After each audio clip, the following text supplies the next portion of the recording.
It's called the School of, right? Yeah. It's true. Sometimes it's like some of them are so wordy, but you really have to take a breath. Yeah.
Afternoon. Good afternoon. Please be seated. Thank you.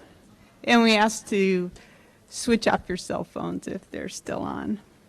I'd like to recognize the presence of several distinguished guests for us today. We have the Honorable Pamela Moses, Minister with responsibility for tertiary development, skills development, and educational outreach. Her Excellency Wendy Freeman, British Resident Commissioner, British High Commission in St. George's. Dr. Richard Levin, our keynote speaker. Dr. Charles Modica, Chancellor. Dr. Richard Olds, President. Dr. Glenn Jacobs, Provost. Mr. Brendan Legrenade, Vice Provost for International Advancement. Dr. Rao, our Dean of Students. Dean Margaret Lambert, Dean and Vice President, Enrollment Strategies. Dr. Cal McPherson, Dean of the School of Graduate Studies. Dr. Marios Lucas, our Dean of Basic Sciences for the School of Medicine. Dr. Daniel Ricciardi, our Dean of Clinical Studies and Sciences. Dr. Neil Olson, Dean of the School of Veterinary Medicine. Dr. Lucy Eugene, Dean of the School of Arts and Sciences. And of course, special welcome to the friends and family of our White Coat recipients, staff, faculty, and invited guest parents, and ladies and gentlemen. Thank you.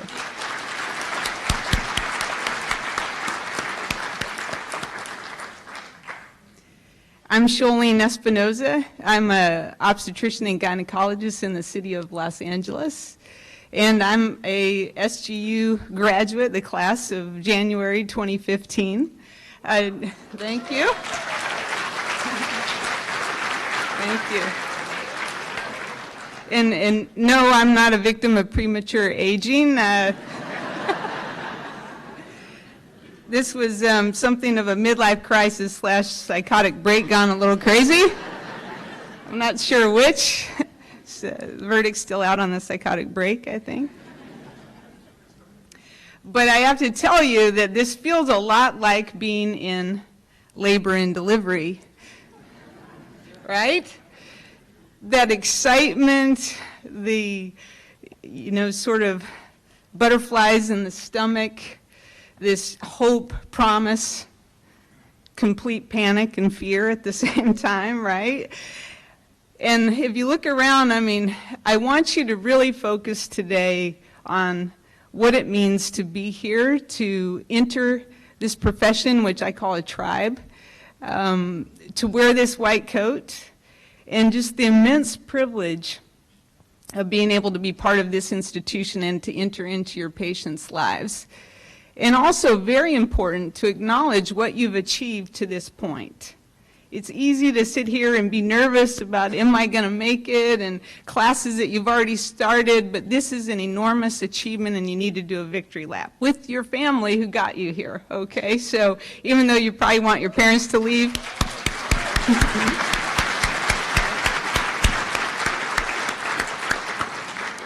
you're probably hoping for your dad to leave tomorrow morning, but he's staying until next week. No, I'm just kidding. But enjoy this time together. When I was sitting right over there just a couple of years ago, I was thinking to myself, am I good enough? Well, if you figure it out, let me know, because I'm still asking myself that question. And the answer is, I will tell you, yes. A lot of smart people in this room selected you from a very long list of applicants. And what it says is that, yes, you can become a medical doctor. And to me, I think one of the most important qualities is what they select for here, which is grit and tenacity and heart. You're not a less than because you graduated from SGU, but you're an underdog. And underdogs win ultimately, because our patients are underdogs as well. Every patient is an underdog, and when you have this life experience and you come out to this island and this amazing faculty and support staff and the Grenadian people and government welcoming us as they do, you come back a very different person. I encourage you in the basic sciences to just pour your heart into it. Fall in love with these subjects and find your study partners, right? DES, Friday night, biochemistry. I think we were all a little bit on the spectrum, but we matched into Cedars-Sinai and UCLA Harbor, general surgery, categorical spot, University of Wisconsin, neurology. My study partner is now a cardiac fellow in Mount Sinai. Anything is possible, not just for the top of the class, but for each and every one of you, okay? But you have to work together.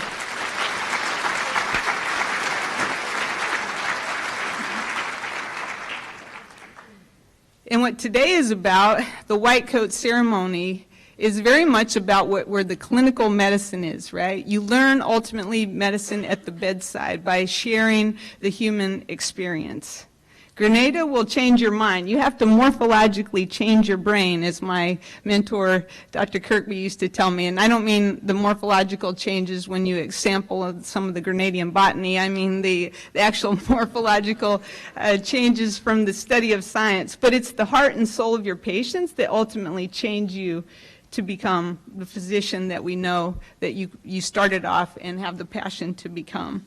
So today is about that experience, that humanism in medicine, the connection, because the physician is curative as a human being. We are palliative, not just our statins and our drugs and our Pitocin and whatever. It's our personalities. It's our ability to enter into someone's life. And in 1993, Dr. Arnold P. Gold created, through his foundation, the White Coat Ceremony at Columbia University's College of Physicians and Surgeons, to promote humanism in medicine. And with the guidance from the Gold Foundation, we started here in 1996. We were some early adapters for this White Coat Ceremony.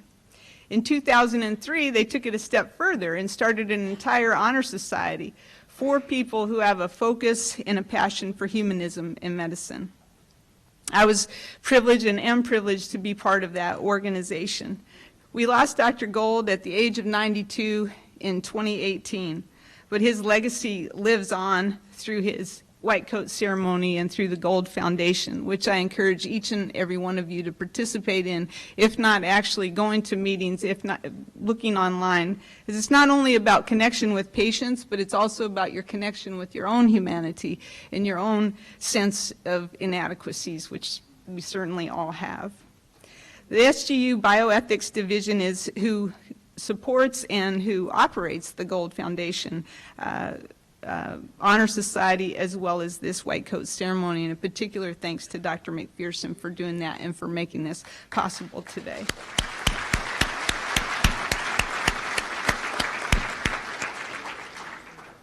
It's now my pleasure to welcome to the podium Dr. Glenn Jacobs, our provost at St. George University.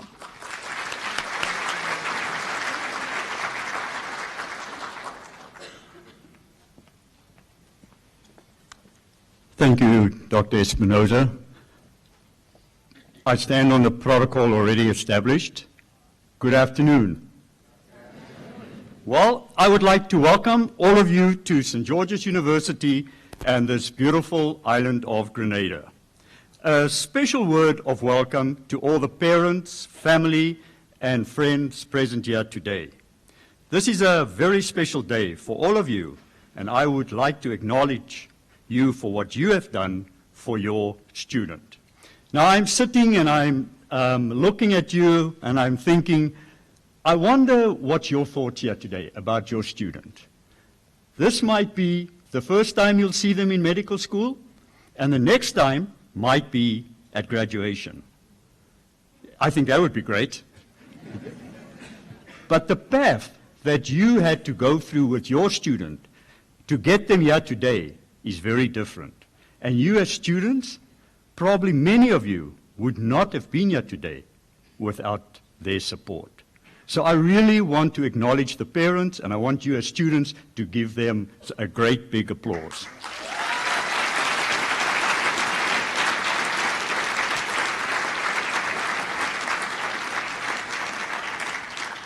Thank you. Students, I am very happy to welcome you in person.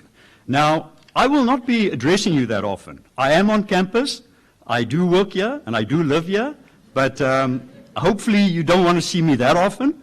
But the next time I definitely will see you is, as I said, at graduation. And you will be amazed how quickly that will be.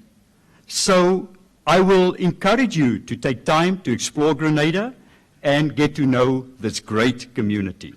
There is something you have to leave your loved ones that's visiting you here this weekend with. So think about something that you can do in Grenada that you don't do anywhere else.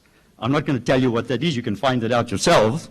But there's a lot of things you can do and also observe. One of the things is the green flash. Have you all heard about the green flash? That will be your first test question on your exam. No, it won't be. No, it won't be. That is something about Grenada. You find out what that is, and you observe it with your parents while they are here in the next day or two. So we are fortunate here today to have our Chancellor and President present this afternoon. It is not often that we have both of them in Grenada at the same time. So this is actually a big deal. And I have to be at my utmost best because obviously they're my bosses. So I'm very happy to have them all here together. Thank you for being here, and it's now my pleasure to introduce you to the President of St. George's University, Dr. G. Richard Olds.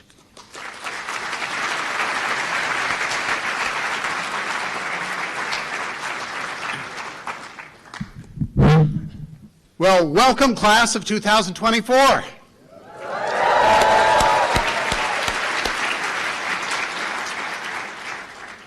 Well, in a few minutes, you're going to come on the stage and you're going to don your white coat, the first tangible representation of your future career in medicine. Now, I have a little bad news for you. When you don that white coat, you're not any smarter. You're not going to know one more thing about medicine. You're not going to know which end to use the stethoscope. But interestingly, you take on a new responsibility. And that new responsibility is what society has given to those of us in the health profession. Think about it. Starting today, you will ask most intimate questions of your patients, and they will share things they don't share with their own family members. You will examine their bodies. You will share with them the pain and suffering that they may suffer while they're ill. Why does society give that special mantle to those of us in the medical profession? Well, there are probably many reasons, but I'm going to comment on just one today. In addition to our service to our patients, historically, physicians, as evidence of that commitment, have taken on a certain amount of danger on themselves. Think about the Middle Ages, when physicians cared for those with plague. Many of us in this room were old enough to remember the AIDS epidemic, where we cared for patients with an unknown disease that we knew was fatal, and we had no idea how it was transmitted or what that virus was. Even within the last decade, experts from the World Health Organization flew to South Vietnam to stem the SARS epidemic and died within 2 weeks. And the real heroes of our profession are those that went and fought the Ebola epidemic in West Africa and are currently caring for the patients in Wuhan, China.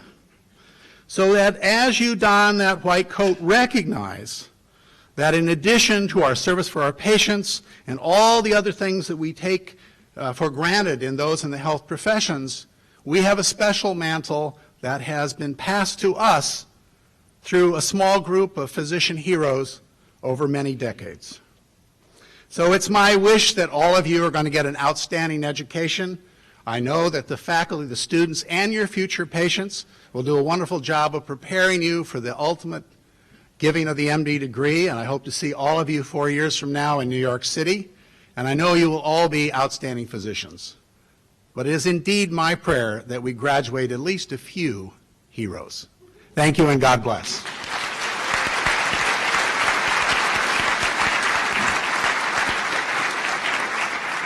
It is now my distinct pleasure to introduce not only the Chancellor, but the founder of St. George's University, Dr. Charles Modica.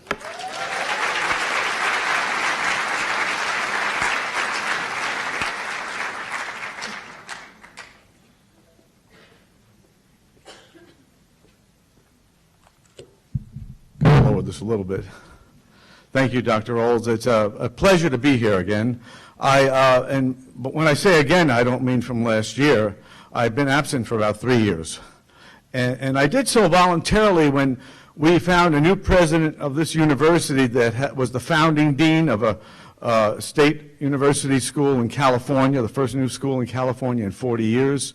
He set that school up, got it LCME accredited, and was looking for his next quest in life, and we were lucky enough to find him and allow him to become our president, and he allowed us to be his school. And it was a great day for this university. It will be better for you as students here. And immediately after that, I thought maybe I should start stepping back a little bit. You know, it's getting older, you know, and just a little bit. Now, come on, be kind, be empathy, come on now. And I did. So, but it came across to me. My wife was sitting next to me at the last graduation, And I talked to the students there about, remember when we met, and 4 years later, here we are, and it was great, you know, but the problem was, she reminded me, that's the last class I could do that with, because the next 3 classes, I wasn't there at the beginning, so I'm playing catch-up football with you. So hopefully I will be around in 4 years, and I have a lot of St. George's grads as my doctors, so I think it should happen. And I'll be able to talk to you about the few remarks I made today, and they will be few, or they're going to yank me off here. I am the founder of the university because I had the good fortune in 1970 to go to medical school in Spain for a year. I was unable to get acceptance into U.S. school and found myself in Spain with a bunch of other Americans. And I passed everything. In Spain, the toughest year is the first year. They use that year, it's called selectivo. A few European countries do that, actually, instead of MCAT score. Probably a lot fairer in a lot of ways. And I got approvato for every course, came home that summer, and told my mom, who's second-generation Italian from Brooklyn, that I decided not to go back. Yeah, for Brooklyn. I decided not to go back to med school, and she took it pretty well. She cried for about 2 weeks. Could have been worse.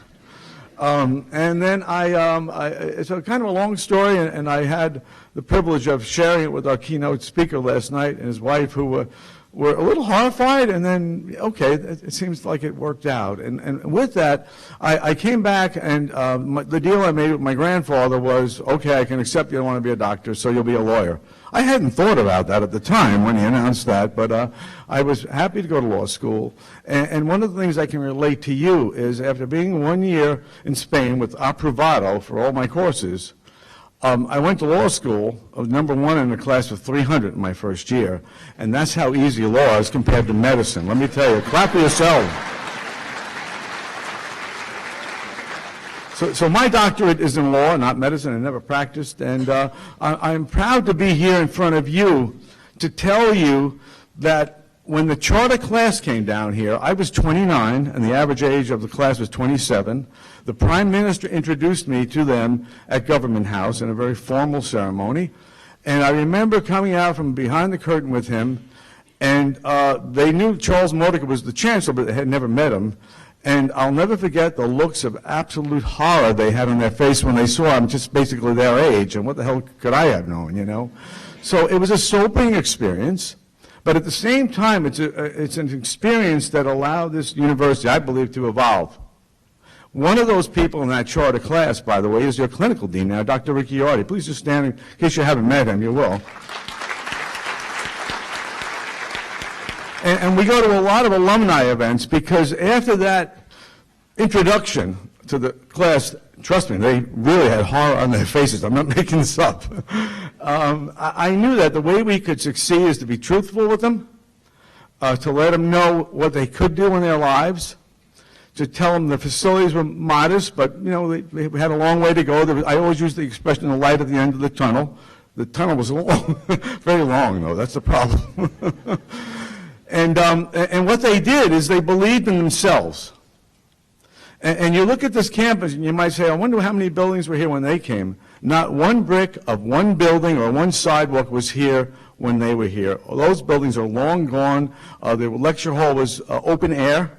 It sat half the class because we didn't have enough money to make a big enough one. So 100 had Section A. The next 100 came in with the same faculty member that had Section B. We had a faculty of 6. One of whom is the last member of the initial charter faculty is also here, Dean Rao.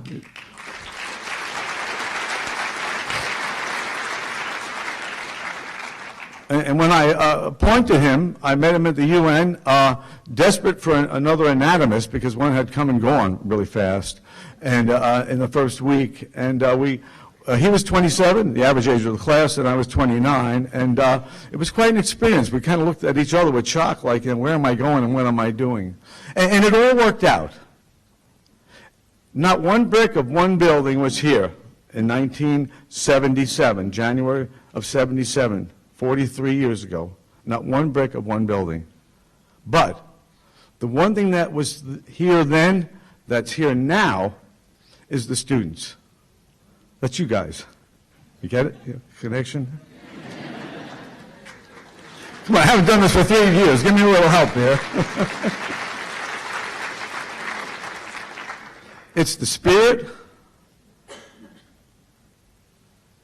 It's the confidence,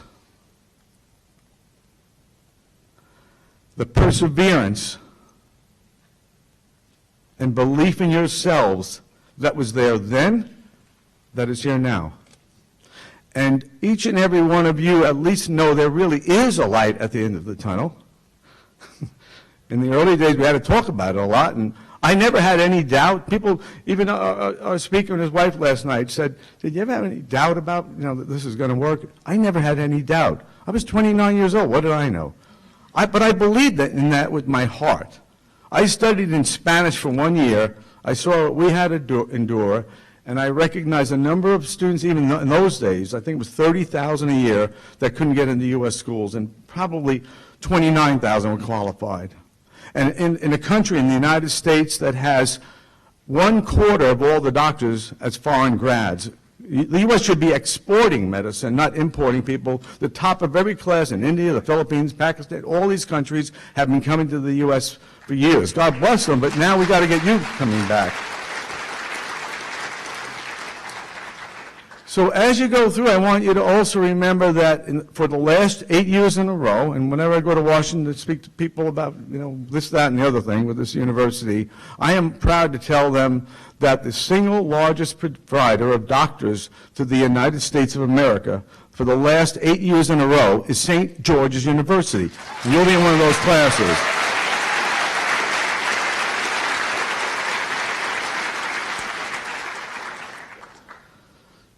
Another great thing, and then I'm going real quick, I promise, is the fact that you're going to experience interaction and studying with and living with and cooperating with and being congenial with people from other nations, other creeds. Every religion has been here, I'm sure, once or twice or more. And you'll find that there's reasons to love everybody on this earth and not hate them. That's kind of the icing on the cake. You're going to learn to become physicians. You're going to work hard. You're going to learn to love one another and make the world a little better. And you're going to, good.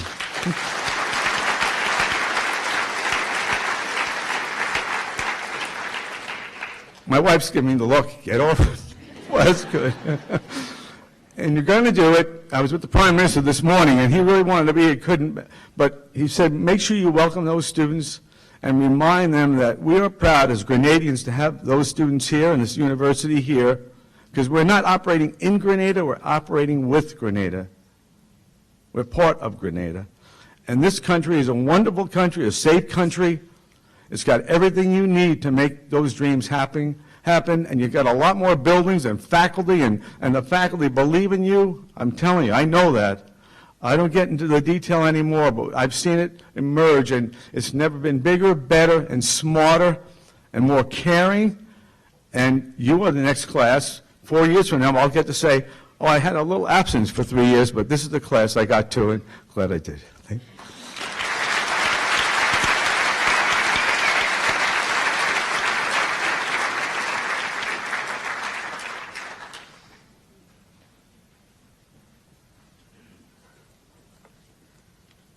Thank you, Dr. Modica.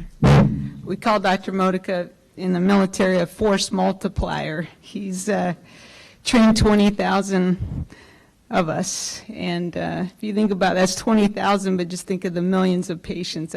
I wish sometimes he could see some of the patients that his graduates have taken care of and lives saved, so thank you. It's now my distinct pleasure to introduce Dr. Richard Levin, our keynote speaker.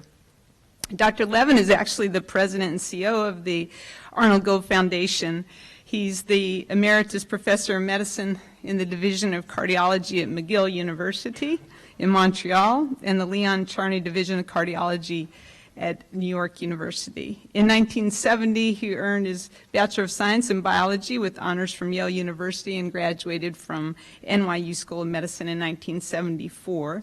He was, of course, the chief resident in internal medicine at Bellevue Hospital and completed a cardiology fellowship at NYU and then a postdoctoral fellowship in vascular biology at Cornell University Medical College.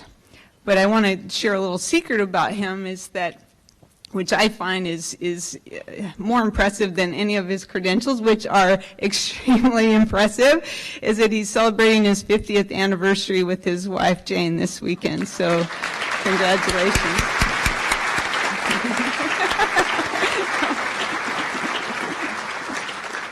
Come on up.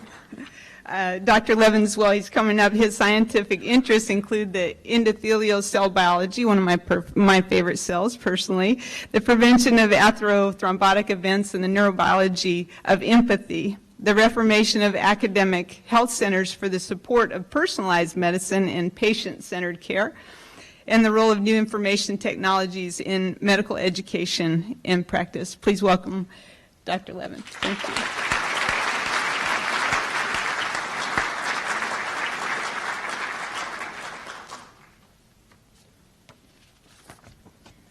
Good afternoon, everyone. Thank you, Charlene, so much.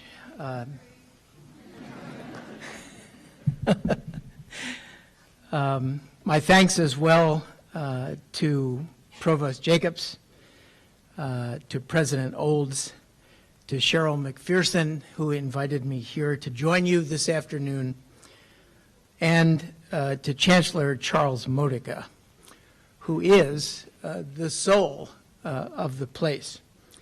He created and then nurtured a vast and successful educational experiment that has held tightly to the critical and binding tradition of humanism in medicine. We're going to talk about that a bit. So thank you, Charles. It's wondrous, wondrous. Students, friends, family, faculty members, and distinguished guests.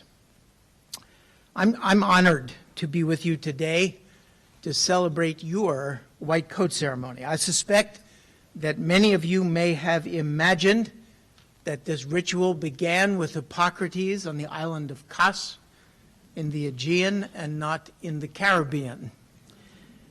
It, in fact, was invented, as you heard, by a 5-year-old Gold Foundation in 1993. It is a modern invention for a modern problem.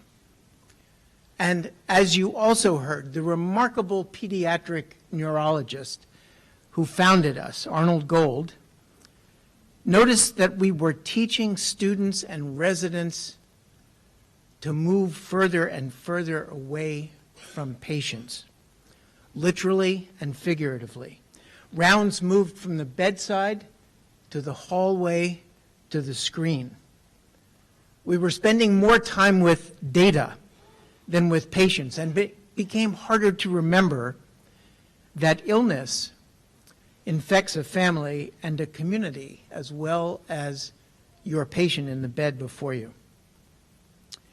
The White Coat Ceremony is designed to remind all of us and everyone who loves us that fundamentally medicine is a human interaction. And your faculty, the Gold Foundation, many are advocates and friends of the incredible journey that you have just started. A journey filled with everyday challenges, impossible ethical dilemmas, and wonderful victories that should be celebrated. And as you become doctors, we offer you reassurance that that human connection, which you must establish, matters. Being kind matters. Being compassionate matters. When the world seems to want something entirely different from us, to be scribes or accountants, to speak the language of business instead of the language of health, to be tireless in our efficiency rather than tireless in our humanity, you can turn to us and find an ally in support of simply caring, of taking a moment, of speaking in a corner, of holding a hand, of reassuring that there is hope. So today's White Coat Ceremony is designed to emphasize the importance of that fundamental connection right from the beginning of your training. Now, when I started medical school at New York University in 1970, we didn't have a White Coat Ceremony, hadn't been invented. Instead, I received a multiply copied shred of paper in my mailbox. It told me to report to an obscure room in the old Bellevue Hospital in New York City to pick up my white coat, and in those days, white pants as well.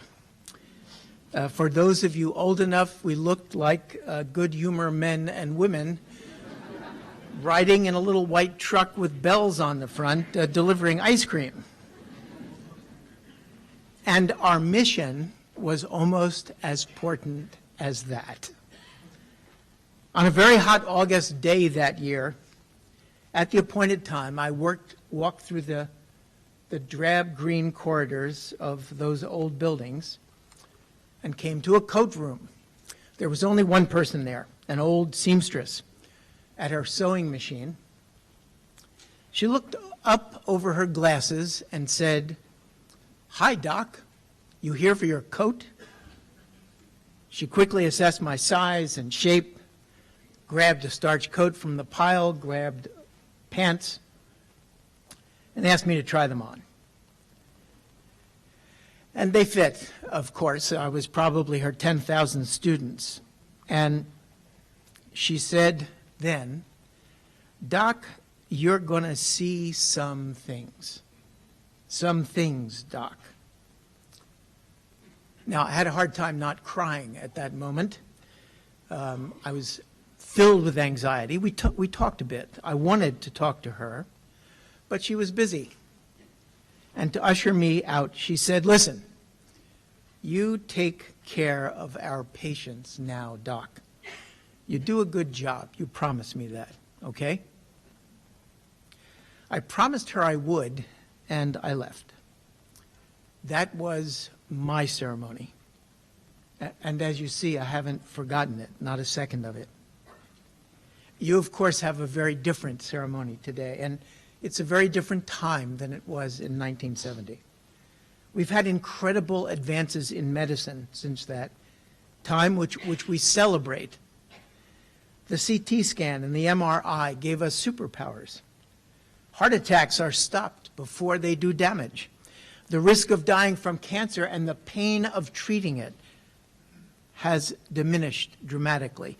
Doctors and our colleagues in public health doubled the life expectancy in the last century.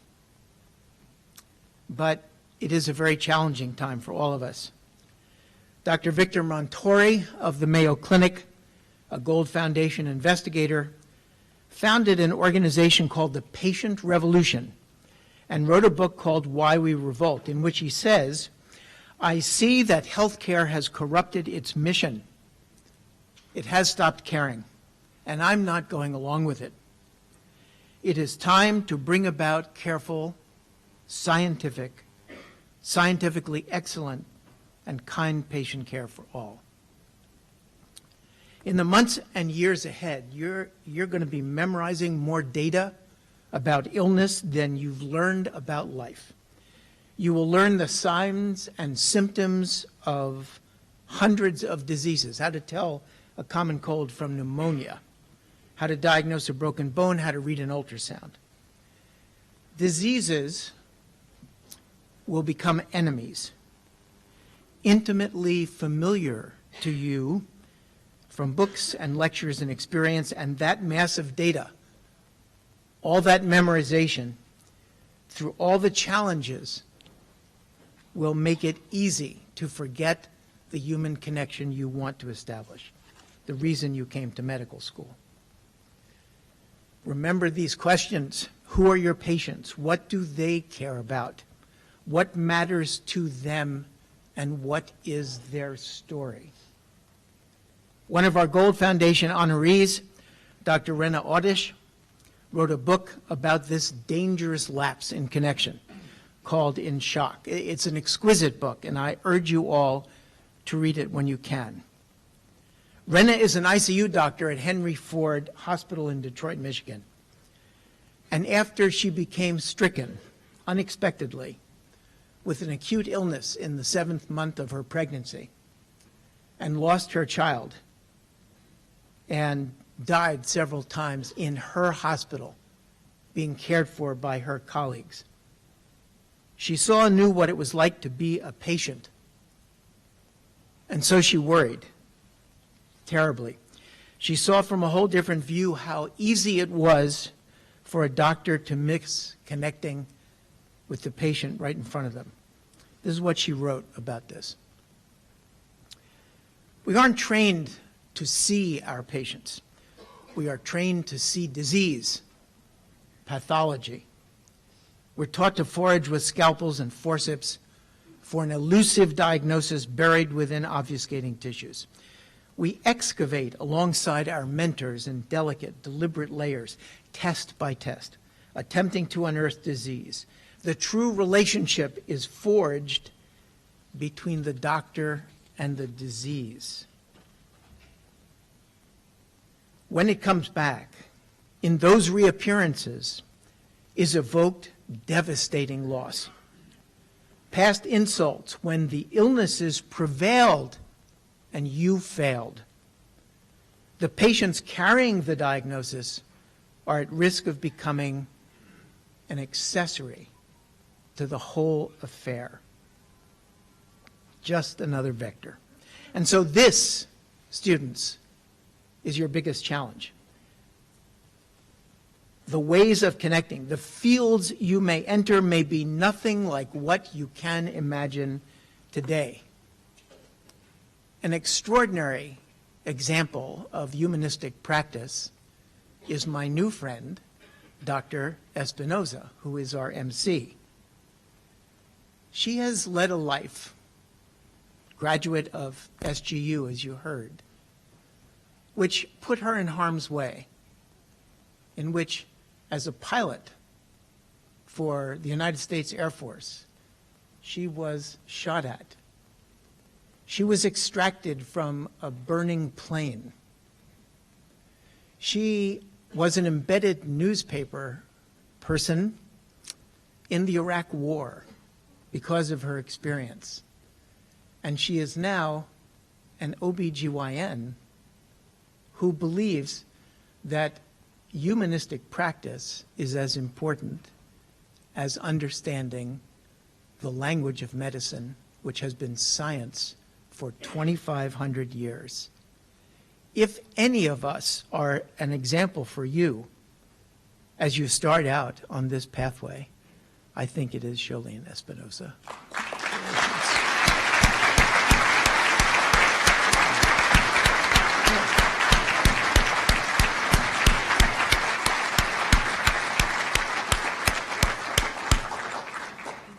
I'm going to ask her to share the podium for the rest of my talk, which will be brief. I want you to know that about half of U.S. doctors report feeling symptoms of burnout now. We talked about this earlier today. And what studies have found over and over, as she has found, is that connecting with patients and colleagues helps prevent burnout. Doctors who are open to seeing their patients, bonding with them, hearing their concerns, laughing with them, truly connecting on a human level, have much lower rates of burnout. And you are helped in one other way that your founder described. Here at St. George's, you have a special advantage already. You have a class of such incredible diversity.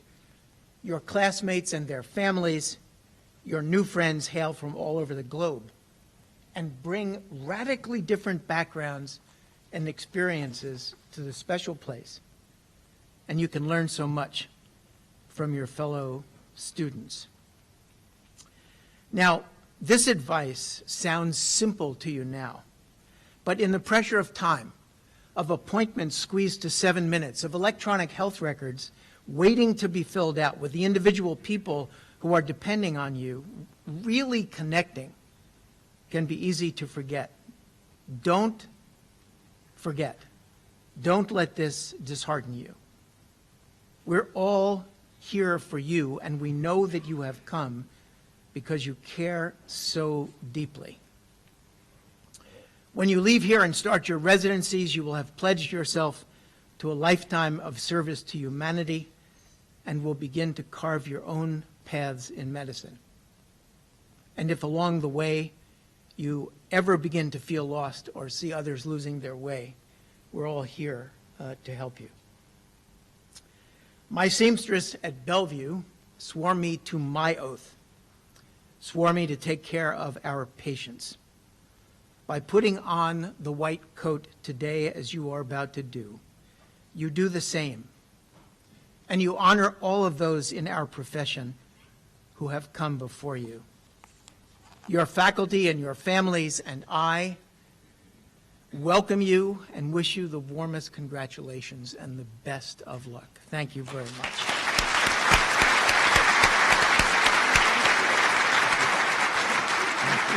Thank you so much. Thank you. Thank you, Dr. Levin. I have to say, though, medicine is my medicine, I have to say. Although adrenaline is my drug of choice. More like a recreational user. Thank you. St. George's University School of Medicine will now present you with a white coat symbolizing your entry into the profession and your commitment to uphold the duties and trust associated with medicine and medical training. Students, please check and make sure that your coat is fully unbuttoned. Checklist, I'm very checklist oriented. And then to assist our keynote speaker and myself with coding you, I now invite several faculty to join us on stage. Today our coders include Dr. Richard Olds, University President, Dr. Daniel Ricciardi, Dean of Clinical Studies in the United States, Dr. Dolan Noel, Associate Dean of Clinical Studies in Grenada, Dr. Sherry Singh, Senior Assistant Clinical Dean in the United States, Gabrielle Walcott-Badeau, Director of Mackindow College, Dr. Hisham El-Nash, Associate Director of Mackindow College, Crystal Rampersad, Director of Galen College. Thank you for joining us.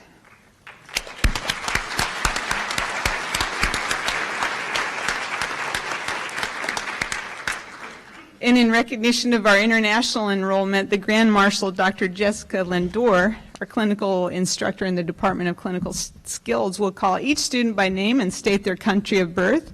Some students will be coded by a physician, family member, or loved one who will be announced when coding as well.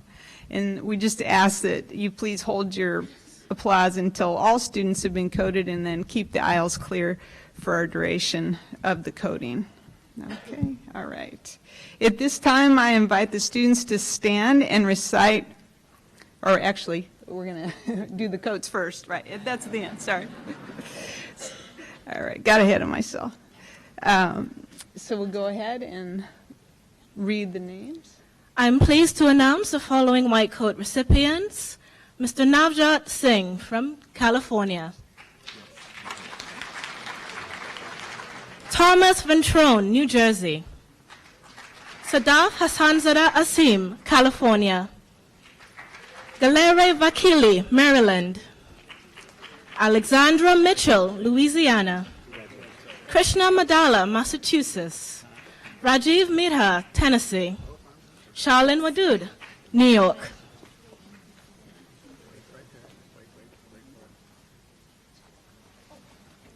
Maria Inez Imora, New York.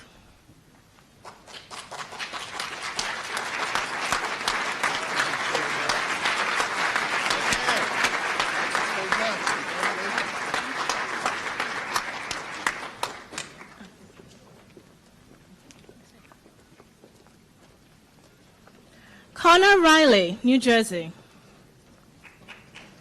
Katerina Noshenko, New Jersey. Laura Rosales Torres, California. Julio Lopez Guillen, California. Thomas Vogel, New Jersey. Frank Fernandez, Florida. Sonia Astagu, Texas.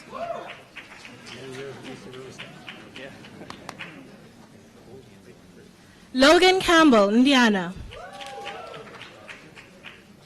Ari Yosef, New Jersey.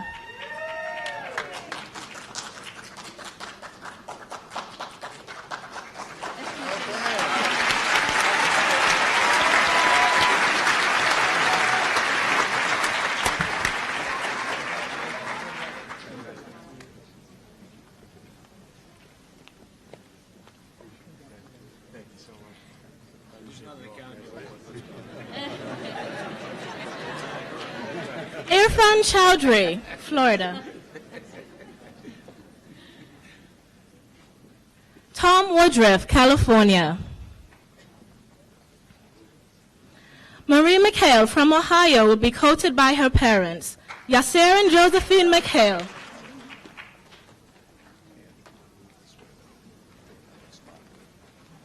Cesar Feliz Marte from New Jersey will be courted by his mother, Annie Rodriguez. Grant Pelletieri, Pennsylvania. Thomas Gravatt, Minnesota. Carlos Lima, Florida. Stella Fidele will be courted by her father, Richard Fidele, from Florida.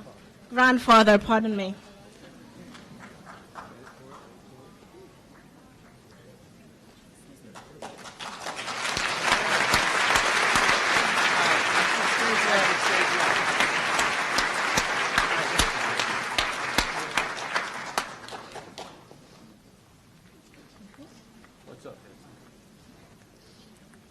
Sophia Shimabukoru, Maryland.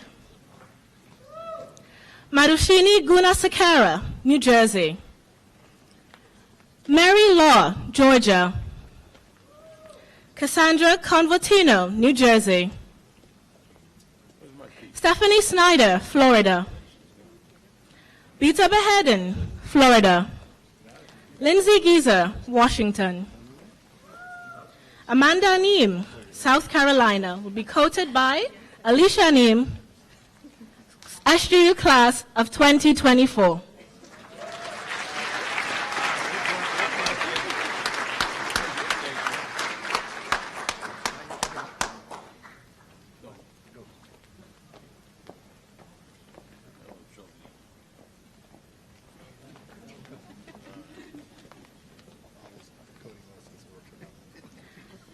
Darian Balio de Luna, Borges from Florida.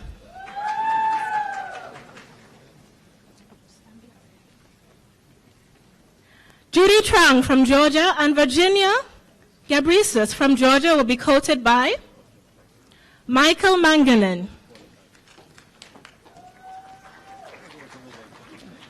Haley Unruh, Minnesota.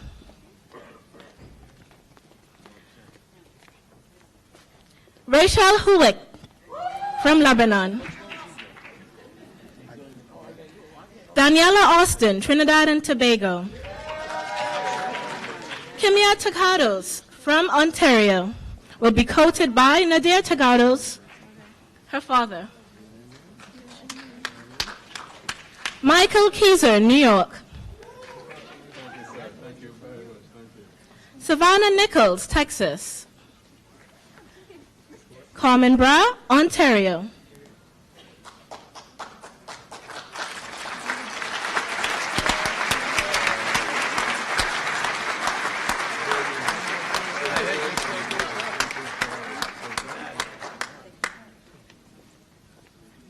This way.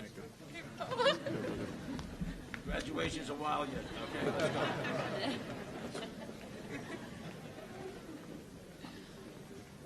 Amanda Kamada, New Jersey. Emily Dale Johnson, British Columbia. Caitlin Hartland, New Jersey. Michael Toussaint, Florida. Arthur Santos, Florida. Austin Gibney, Colorado. Ethan Valianes, New Jersey. Thomas Catapano, New York. Mustafa Safaf, Missouri. All right, good.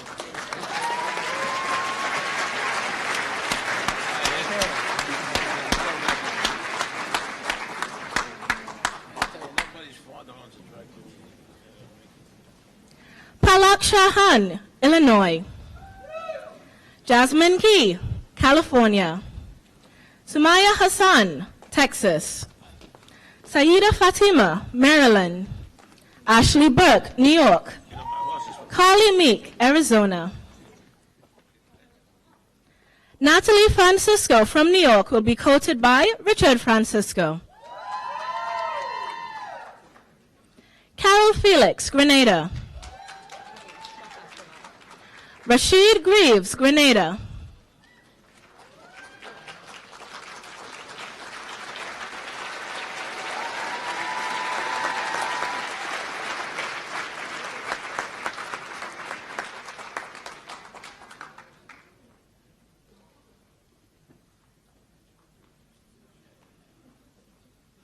Amber Johnson, California.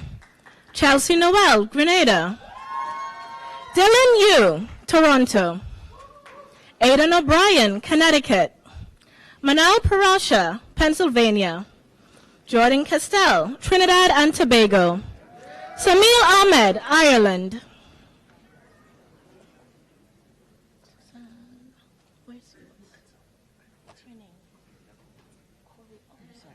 Corey Elliott will be quoted by his parents, Suzanne and Paul Elliott, from Florida.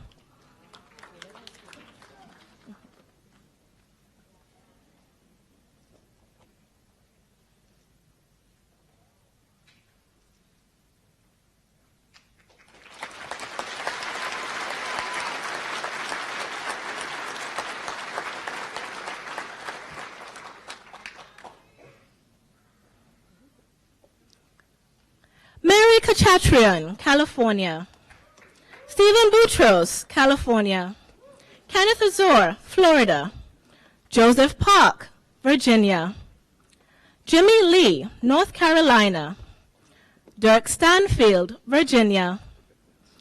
Erin Robinotts, Arizona.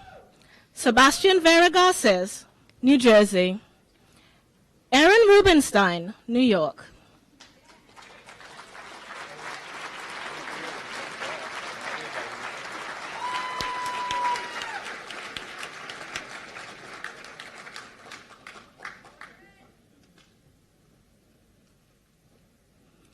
Asana Rana, Arizona.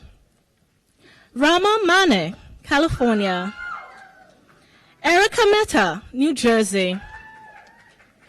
Kanan Rajkumar, New York. Venkata Mankeef, Munagala, from Illinois, will be quoted by Sundara Munagala. Tara O'Neill, from California. Luana Printo, Bronislawski, Florida. Gina Lindenberg, Minnesota. Amanda Scott, Connecticut.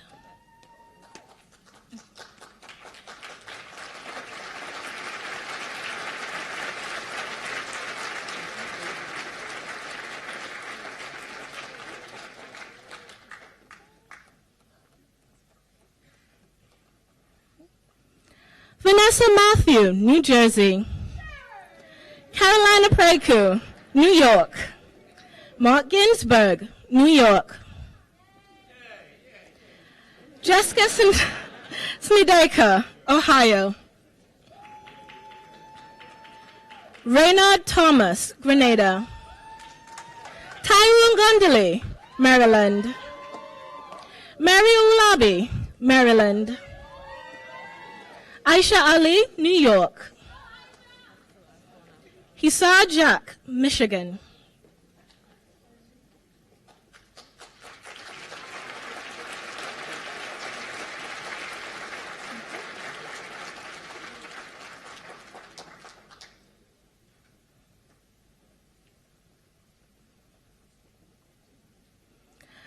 Benson Osai Bachi, Ghana.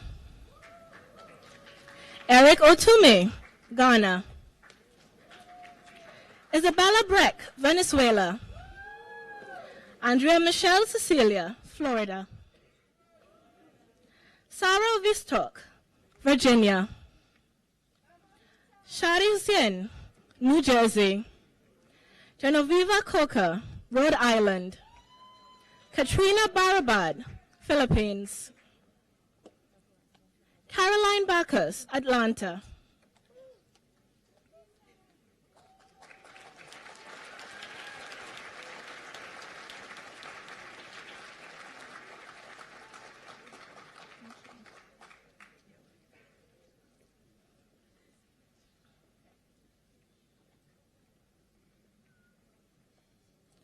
Teresa Dedvukai, Michigan. Angela Phelps, Texas. Erin Kenny, California. John Doucette, Arizona. Ryan Curry, Illinois. Max DeNicola, New York. Jared Nikoloff, Pennsylvania. Alicia Iman, New York. Adam Gumushian from Texas.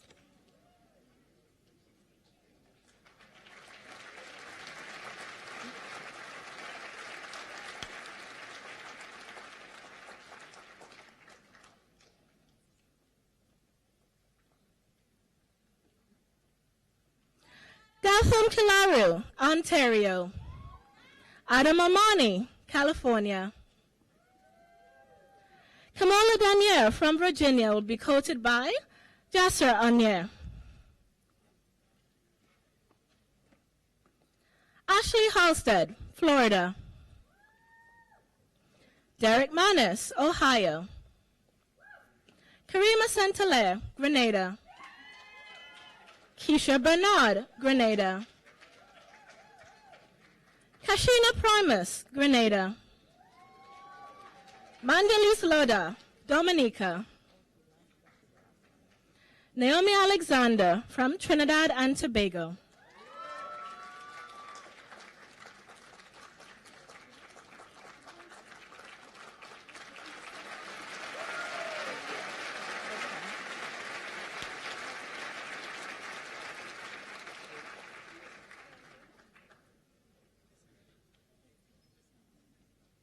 Natanya Powder, Trinidad and Tobago.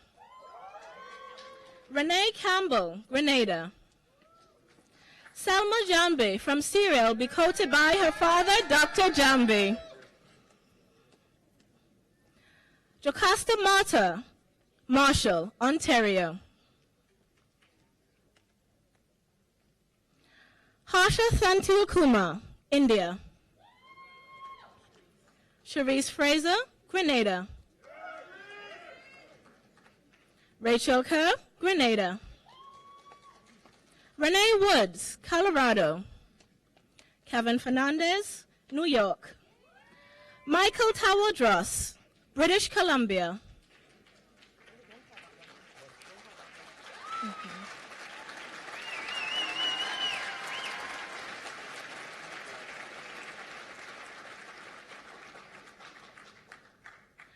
Moses Elias Walk will be quoted by his parent, Dr. Bernard Wask.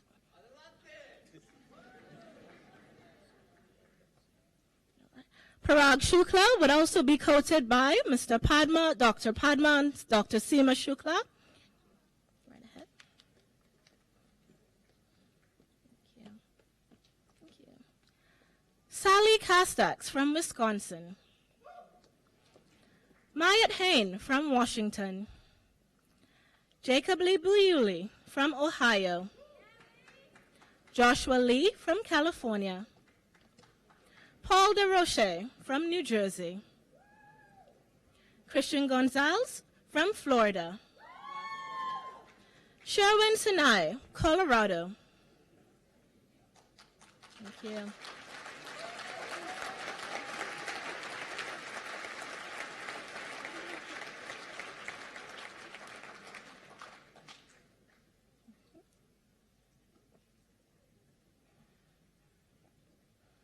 Christina Hanna, California.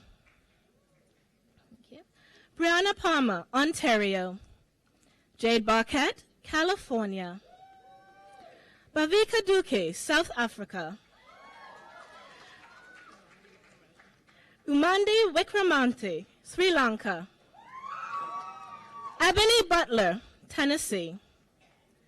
Demario Smith, Tennessee. Jordan Braun, Missouri. Jason Finch, Florida.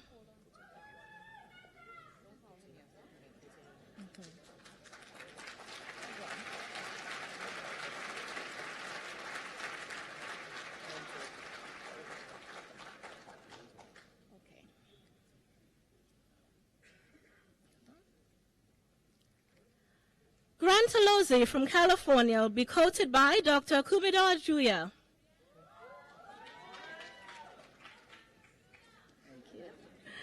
Joshua Dolson from Virginia will be quoted by Dr. Melanie Matson. Calista Caliste, Grenada. Jimmy Jin from California.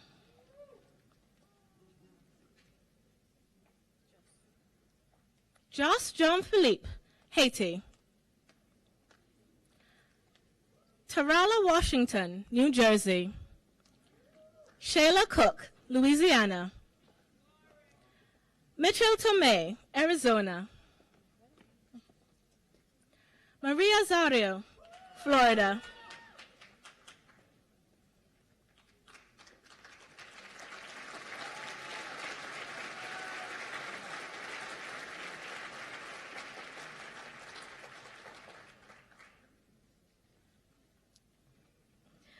Christina Dow, New York. Camden Fuller, California. Izuna Ezequisley, Texas. Mugo Meriti, Texas. Summer Nasser, Ontario. Adam Caldas, Ontario. Angela Coomson, Maryland. Vanessa Jackson, California. Irfa Kafayat, New York.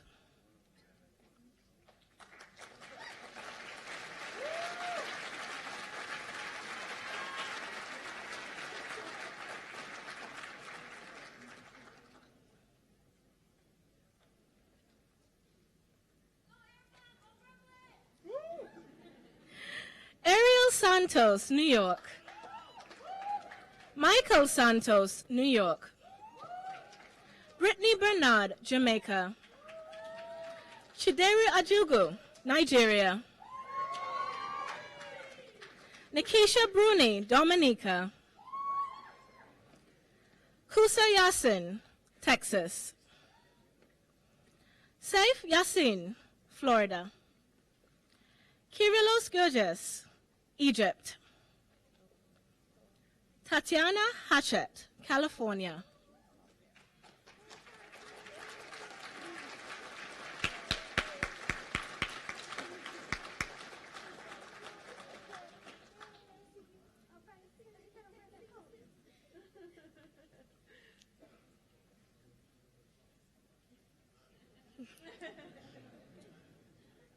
Kia Simone Bell, Jamaica. Iberonke Adubela will be quoted by Dr. Abiomi Adubela, SGU class of 1983. Olivia Foy, California. Ava Miller, California.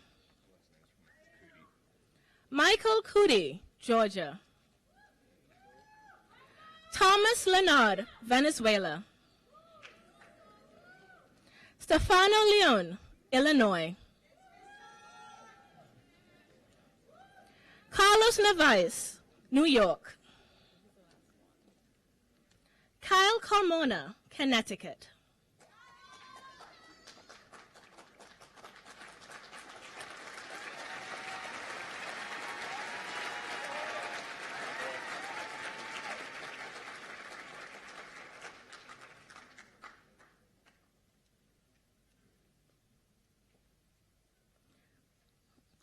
Jacob Creel, Michigan. Akash Gupta, British Columbia. Rebecca Bullard, Maine.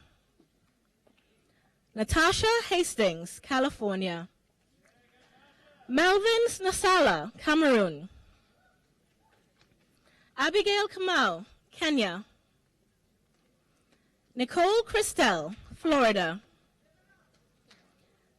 Eddie Kabari, Georgia. Francois Pereira, Massachusetts.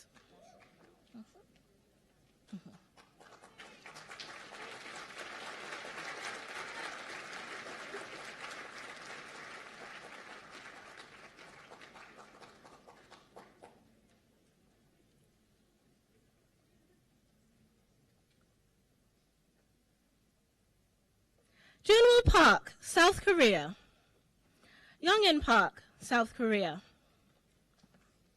Portia Watkins, Georgia. Eve Louis, New York. Manali Harteni, California. Omar Jarrett, Florida. Tejas Kayuti, Massachusetts. Mohammed Sandhu, New Jersey. Athena Chen, Washington.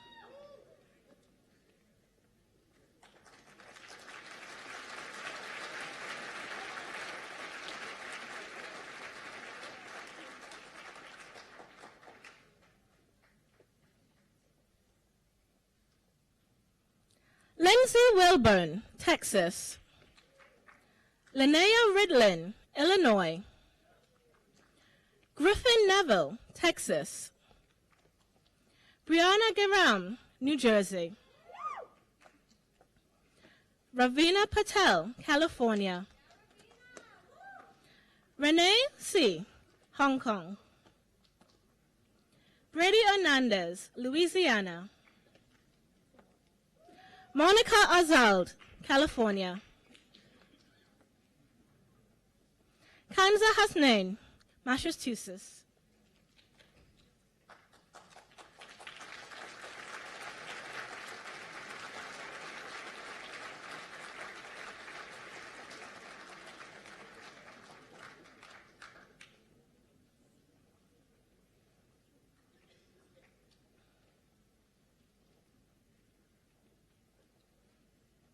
Sergio Benedetti, Florida. Shayan Rastami, California.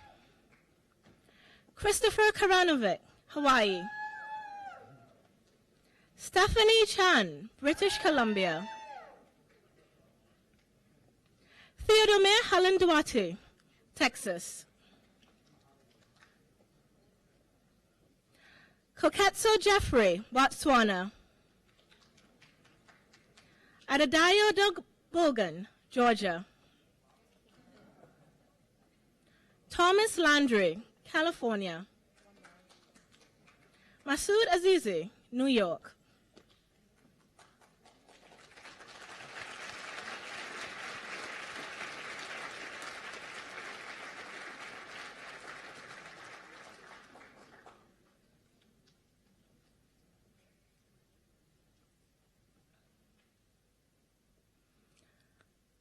Ahmed Al-Tamimi, Florida. Yara Al-Masuni, Florida. Kayla Marie Figueroa, New York. Julia Duca, Florida. Leal Aramahi, California. Anthony DiNatale, New Jersey. Harrison Gignavorian, Virginia. Tiana Steith, Texas. Salome Fringpong, Ghana.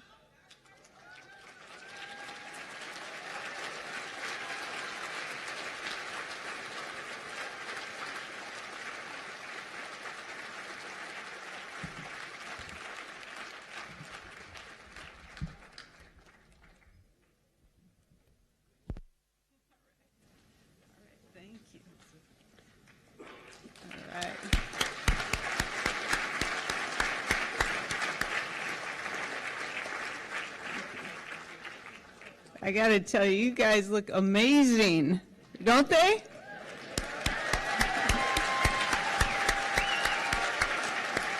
Thank you.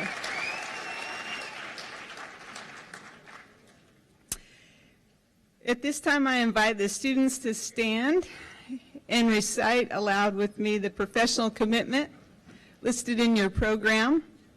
I'd also like to invite the members of the community here who are doctors as well to stand and sort of reconnect with our oath as well.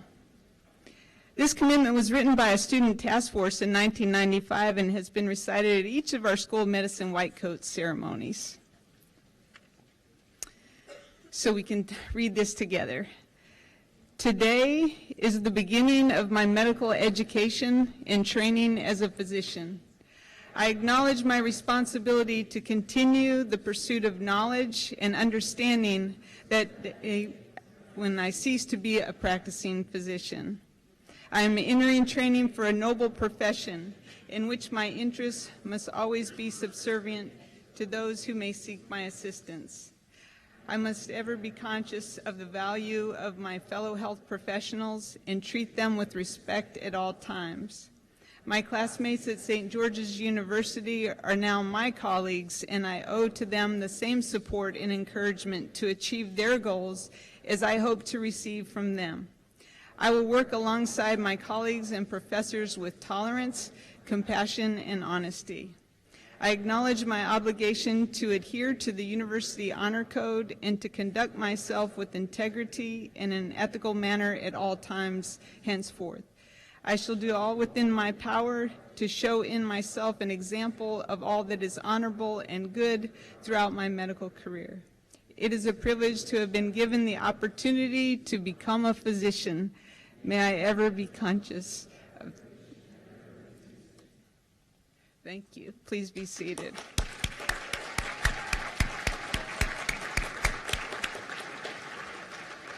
Thank you. On behalf of SGU, I'd like to thank the Arnold Gold Foundation for the Humanism in Medicine pins placed on each of the students' white coat. And thank you, students, family, faculty, staff, and administrators for your support and the presence in this ceremony. And let's give our future physicians a rounding round of applause.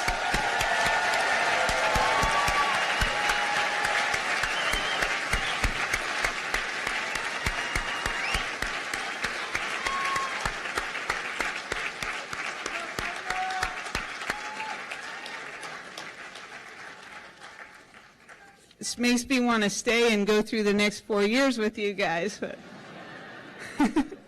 not that many shopping days till Christmas, so unfortunately.